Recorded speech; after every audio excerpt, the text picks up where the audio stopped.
বাংলাদেশকে চাপে রাখতে ইন্ডিয়ান মিলিটারি তাদের পুরানো অকেজো ৫টি এয়ারবেস তড়িঘড়ি করে মেরামত শুরু করেছে। সেখানে জল, স্থল এবং আকাশে একাধারে আক্রমণ চালাতে পারে এমন যুদ্ধবিমান রাখার হ্যাঙ্গার প্রস্তুত করে রেখেছে।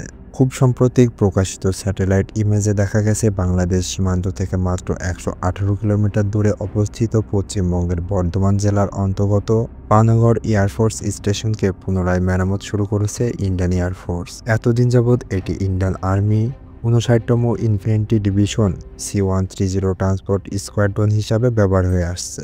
এছাড়াও পানাগড় এয়ারবেজে ইন্ডিয়ান আর্মি ইস্টার্ন কমান্ডের আওতায় ১৭তম মাউন্টেন স্ট্রাইক কর্পস ব্যবহার করে থাকে। তবে প্রকাশিত স্যাটেলাইট ইমেজে দেখা যাচ্ছে ইন্ডিয়ান এয়ারফোর্স সেখানে বেশ কিছু হেভি শেল্টার বা হ্যাঙ্গার ট্যাক্সওয়েতে তৈরি করেছে। ২৬mm-টু ৩১-এর লম্বা শেডগুলি দেখতে সহজেই অনুমান করা যায় তাদের Su-30 MKI ডেপ্লয় করার ইন্টেনশন রয়েছে, কারণ হ্যাঙ্গারের সাইজই বলে দেয় এগুলি ফ্ল্যাঙ্কার বেস। জোরহাট, কালাইকুণ্ড, আগরতলা, হাসিমারার পর পানাগড় এয়ারবেসকে বাংলাদেশের জন্য হুমকি হিসাবে তৈরি করে ফেলেছে ইন্ডিয়া। বিশেষ করে আমাদের উত্তরাঞ্চল মারাত্মক থ্রেটে থাকবে। ভারতের মিজোরামে অবস্থিত লেংপুই বিমানবন্দরকে এয়ারবেজের আপগ্রেড করার কাজ প্রায় সম্পন্ন করেছে। ফেব্রুয়ারিতে প্রকাশিত খবর অন্তত তাই বলা হচ্ছে। Su-30 এর মতো বিমান টেক অফের পর ফুল আফটার বার্ন ইউজ করলে ১২০ কিলোমিটার পার করতে মাত্র ৫ মিনিট সময় লাগবে। সেই ক্ষেত্রে আমাদের রংপুর, গাইবান্ধা, লালমনিরহাট সহ সমস্ত উত্তরাঞ্চল ডিপ ইন্টেনশনের মতো মেজর থ্রেট ফিল করবে। হাসিনার আমলে ভারতের সাথে রংপুর, গাইবান্ধা থেকে লালমনিরহাটের উপর দিয়ে মেঘালয়ের তুরা পর্যন্ত করিডর চুক্তি বর্তমান সরকারের আমলে বাতিল হওয়ার পর ভারত আমাদের উত্তরাঞ্চলের জন্য মারাত্মক লেভেলের হুমকি হয়ে উঠতে যা না তাই করে যাচ্ছে। এমত অবস্থায় বাংলাদেশেরও লালমনিরহাটে পুরানো এয়ারফোর্সকে মডিফাই করে নতুনভাবে সেখানে এয়ারফোর্স স্টেশন করার কোনো বিকল্প নেই।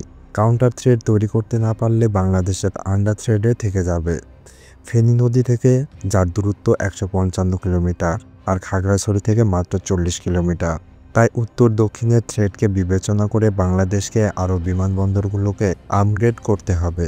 উত্তরবঙ্গ নিয়ে হুমকি মোকাবেলায় যেসব বিমানবন্দরের আপগ্রেড করা অতি জরুরি: লালমনিরহাট বিমানবন্দর, ঠাকুরগাঁও বিমানবন্দর, বগুড়া বিমানবন্দর। ফেনী কেন্দ্রিক আক্রমণ এড়াতে ৩টি বিমানবন্দর খুব গুরুত্বপূর্ণ ভূমিকা পালন করবে। ১. ফেনী বিমানবন্দর, ২. কুমিল্লা বিমানবন্দর, ৩. শমশেরনগর বিমানবন্দর মৌলভীবাজার। পাশাপাশি মিরসরাইয়ের অর্থনৈতিক অঞ্চলকে সিকিউরিটি নিশ্চিত করতে হবে, সেখানে একটি সেনানিবাস করার প্রয়োজন। আর উত্তরের জন্য পঞ্চগড়ের একটি সেনানিবাস করা প্রয়োজন। ভিডিওটি ভালো লেগে থাকলে পেজটিকে ফলো করুন, চ্যানেলটিকে সাবস্ক্রাইব করুন এবং ভিডিওতে একটি লাইক করুন। Thanks for watching this video. খুব দ্রুতই নতুন ভিডিও নিয়ে হাজির হচ্ছে ইনশাআল্লাহ।